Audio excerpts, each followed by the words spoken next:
Here is a reason they call it the Grey Reach Shift. It is not a nickname for the horrors between element premium and sevenamen. It is a warning. Biologically, human beings are not meant to be awake when the sun is on the our side of the planet. When you force yourself to stay awake while the rest of the world is unconscious, you enter a state of vulnerability. Your brain starts to misfire.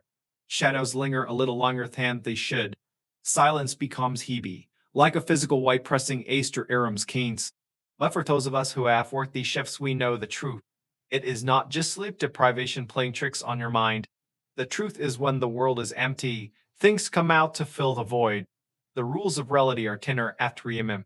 I have collected 3 locks from individuals who clocked in for a normal shift and walked out chained to forber. These are stories of isolation, of mechanical fillers, and of the things that watches when we think we are alone. Welcome back to Grim Reality Locks. The first lock comes from a man named Elias, who worked in a distribution center in rural Ohio in the winter of 2014. This is his account of why he will never step foot in a warehouse again. I need you to understand the scale of the building before I tell you what happened. This was a fulfillment center for one of the largest online retailers in the world. I imagine a box made of corrugated metal that covers 1.2 million square feet. It was so large that the weather inside was different from the weather outside. It had its own atmosphere. If you looked down the main aisle, the concrete floor seemed to curve with the earth. The ceiling was 40 feet high, packed with metal shelving that went up over row after row of bargain merchandise. My job was simple. I was a picker.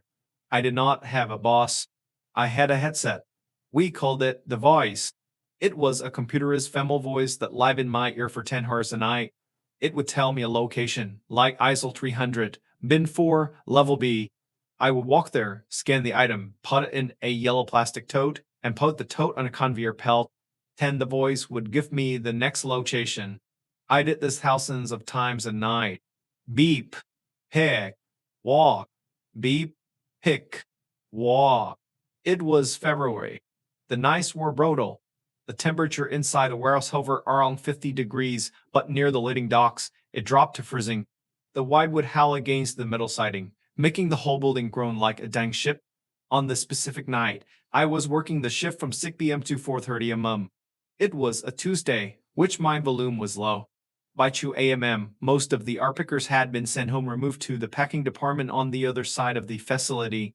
I was all in the deep storage vibes of the West Wing. The lighting in the West Wing was motion activated to save power. That meant I was walking in a bubble of light. Ahead of me was total darkness. Behind me was total darkness. As he walked, the lights would flicker on with a loud clack sound, and the ons behind me would buzz off. Clack, buzz, clack, buzz. It was hypnotic. At 2:55 a.m., the voice crackled in my ear. Go to ISO 990. Binzies.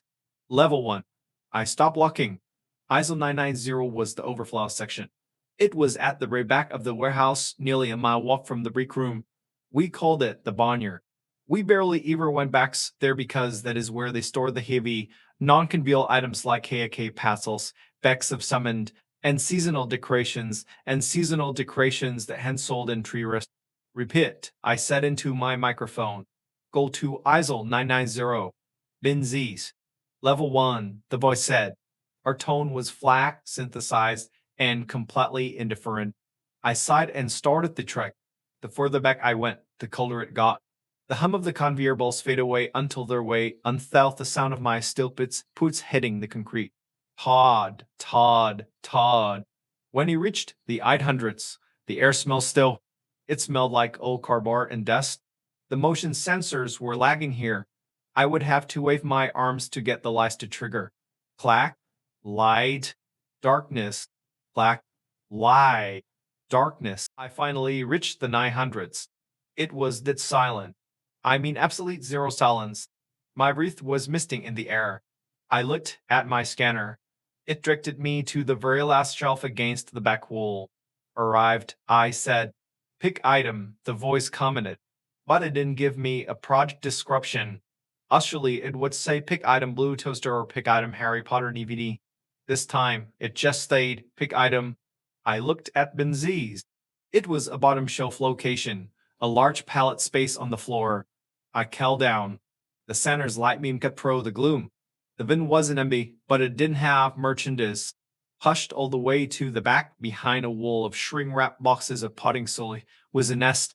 It was a sleeping bag, filthy and matted with grease. Around it were dozens of empty wrappers from the vending machines in the break room. Honey bun wrappers, empty Gatorade bottles, chicken sandwich containers. I froze. My heart hammered against my ribs. Someone was living here. Someone had been living here for a long time. I reached out and touched the sleeping bag. It was warm. The hair on the back of my neck stood up. The warmth meant someone had been in it minutes ago. Maybe seconds ago. I stood up fast, spinning around, shining my scanner into the dark aisles around me. Hello! I called out. My voice cracked. Security. Nothing but the dark rows of shelving stretching up into the black ceiling. Hen, the voice spoke in my ear. It was louder than before. Pick item organism. I dropped the scanner. It clattered on the concrete. I grabbed my earpiece. Wet. Pick item organism.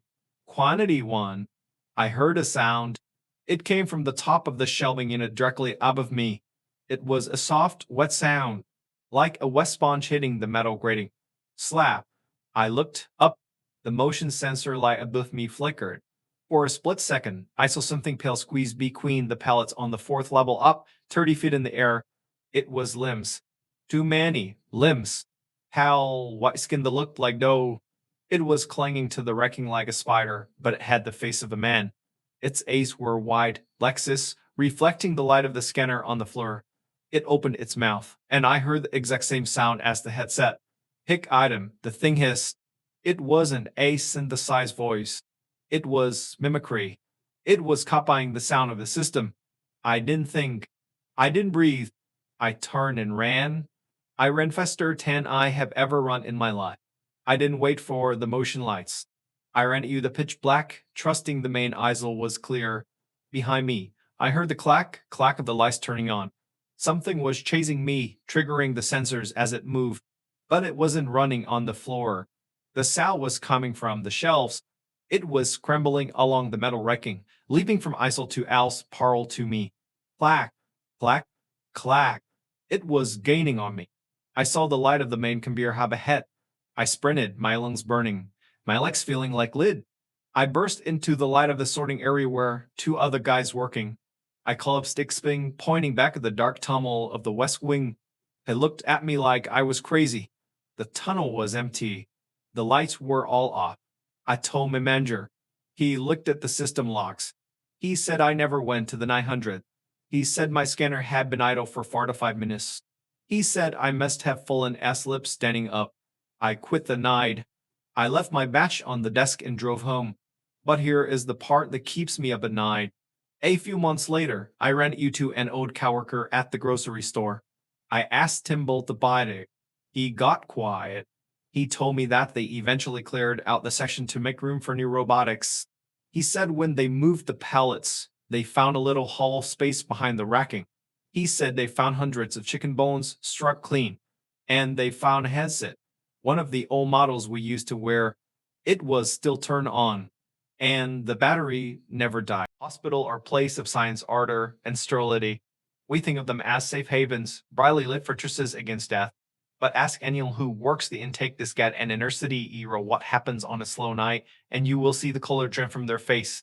Our second log comes from a nurse named Sarah. She worked the graveyard shift at a trauma center in Chicago in the late 90s.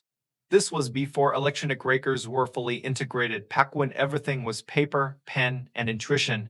It was a Tuesday in July 1999 and a heat wave had been smothering the city for a week. Usually, heat brings out the violence. People get agitated, tempers flare, and the waiting room is packed with heat accession, gunshot wounds, and dumbstick dispatch. But that night, the era was silent. It was one of those rare, eerie lulls we call the eye of the storm. I was sitting at the Triage desk, staring at the sliding glass doors. The waiting room was empty. Just rows of orange plastic chairs and a flickering television playing an infomercial for a blender. Around 3:15 a.m., the automatic door slid open. We're thung. I looked up, pen ready. No one was there. Just the humid, heavy night air rolling in from the parking lot. I waited a moment, thinking maybe someone was moving slow, Or maybe it was a kid playing pranks. Nothing. I watched the door slide shut. 5 minutes later, we're a thump. The doors opened again. Wide. Inviting. Again, the empty parking lot. The Siam street lace buzzed with moss. I stood up and walked around the desk to look outside. The lot was empty except for a single ambulance parked near the bay, hanging off. Must be the sensor, I muttered to myself. I sat back down. At 3:30 ml, the doors opened a third time. But this time, a man walked in. He was unremarkable at first glance. He wore a gray suit that looked a size too big, the kind you buy at a thrift store for a cart appearance or a funeral. He had no bag, no wallet in his hand. He walked with a smooth, gliding gait like he was on wheels. He came straight to the desk and stood there. I put on my professional smile. Good morning, sir. What brings you in today? He didn't speak. He just smiled. It wasn't a friendly smile. It was a muscular contrition. His lips pulled back too far, showing too many teeth. His eyes were wide and unblinking, a watery blue color. Sir, I asked, do you have chest pain? Are you hurt? He just stared. The silence stretched out. I could hear the hum of the vending machine down the hall. I need you to sign in, I said, sliding the clipboard across the high counter. Name and reason for visit. He looked down at the clipboard. Slowly, he reached out a hand. His fingers were long, abnormally long, and they were pale, almost translucent, like candle wax. He picked up the pen. He didn't hold it like a normal person. He gripped it with his whole fist, like a toddler. He began to write. The sound of the pen on the paper was aggressive. Scritch, scritch, scritch. He was pressing down hard. I looked down at my computer screen to check the bed availability. I was looking down for maybe 3 seconds. When he looked up, the man was gone. I plinged. Sir? I stood up and leaned over the counter. The waiting room was empty. The doors hadn't opened. Tier was now where he could have gone. The hallway to the treatment rooms was locked. You needed a badge to open it. The only exit was the front door, and it made a loud noise when it opened. He had vanished into thin air in 3 seconds. I felt a cold shiver run down my spine. I looked at the clipboard. He had written on it, in jagged, heavy letters that tore through the paper, he had written a list of names. Margaret, David, Sarah. My blood froze. Sarah. Pat is my name. And next to my name, he had written a time. Soul pie. I looked at the clock on the wall. It was 3:45 a.m. Panic set in. I grabbed the phone and called security. I need someone at Triage. Now. I had a disturbance. The security guard, a big guy named Marcus, came jogging up. I explained what happened. He looked at the clipboard, then at me. Sarah, nobody walked in here. I've been watching the monitors in the booth. He was right here. I yelled, look at the paper. Marcus reeled the tape. We stood in the security booth, watching the grainy black and white footage. I saw myself sitting at the desk. I saw the doors open the first time, the second time, the third time, but no one walked in. On the screen, I was talking to the air. I was smiling at nothing. I slid the clipboard across the counter to an invisible person. I watched as the clipboard sat there for a moment. Pen on the video, the pen lifted up by itself. It hovered in the air, gripped by an invisible fist. It started scratching against the paper. I watched myself look down at the computer and then look up in shock. What is that? Marcus whispered. What the hell is that? We looked at the clock. It was 3:55 a.m. My name, I whispered. He wrote my name in 4:02. We had 7 minutes. I didn't wait. I tell Marcus to lock the doors. I ran to the back, into the nurse lounge, and locked myself in the ballroom. I sat on the floor, shaking, watching the minute hand on my watch. 3:50 I. 3:59. 4 o'clock. 4:01. At 4:02 actually, the lights in the entire hospital went out. Pitch black. The emergency generators didn't kick on for 10 seconds. In that 10 seconds of darkness, I heard it. Right outside the ballroom door. Scritch. Scritch. Scritch. Like a pan digging into wood. Our fingernails digging into the door. 10. The lights buzz it back on. I didn't come out until the sun came up. When I finally opened the door, there were deep gouges in the wood of the door, right eye level. 3 deep scratches. I transferred to the day shift the next week. I never work a night in a hospital again. But sometimes, when I'm alone in my house at night and I hear a noise, I look at the clock and you pray it isn't 4:02. Our final lock canes from the deep wilderness of the Pacific Northwest. Fire, lookhouse, or a dying breed. Satellites and drones do most of the work now. But there are still a few towers left, staffied by volunteers or solitary rangers who crave the silence. But silence in the woods is a lie. The woods are never silent. They are just waiting for you to listen. This story comes from a man named Jack, who spent the autumn of 2020 fomenting Tower 6 in the Cascade Range. He was 20 miles from the nearest paved road. His only link to humanity was a solar-powered radio. The first month was paradise. I read books, I drank coffee, I watched the eagles. The view was incredibly 160 degrees of pine forests, rolling mountains, and mist. But then came October. The fog rolled in and didn't leave. The world became a gray wall outside my windows. Visibility dropped to near zero. I felt like I was floating in a cloud, suspended in a glass box in the sky. It started with the radio. During the day, I would do my check-ins with dispatch. Tower 6 to base. Visibility low. No smoke. Over. Copy that. Tower 6. Stay warm. Over. Normal. Routing. But at night, the radio would pick up interference. Static. Burst of white noise. Sometimes I thought I heard voice in the static. Not words, just the cadence of speech. Like people arguing in a room far away. On the night of October 14th, I was lying in my bunk. The wine was battering the tower, making the steel cable sing. Crackle. Hop. The radio turned on by itself. I sat up. Base?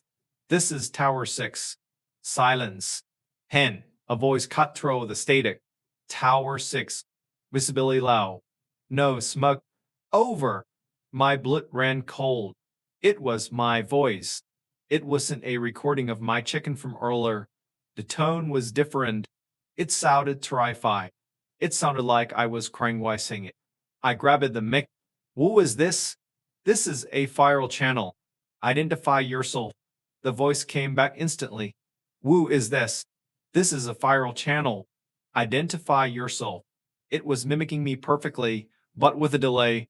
And beneath the voice, I heard something else. I heard whine, but not the wind outside.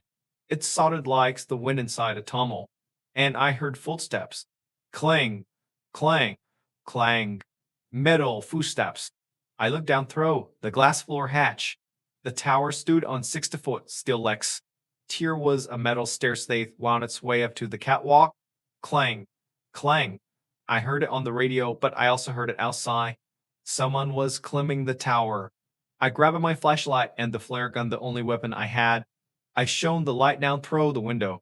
The beam cut through the fog, illuminating the wet metal stairs. Empty. Stop climbing. I yelled into the radio. The radio crackled. Stop climbing. My voice whispered back. Clang, clang, clang. The sound was getting louder. Closer. It was halfway up, but there was no one on the stairs. I could see the stairs clearly. The sound was manifesting without a source. I locked the trapdoor. I threw the deadbolt.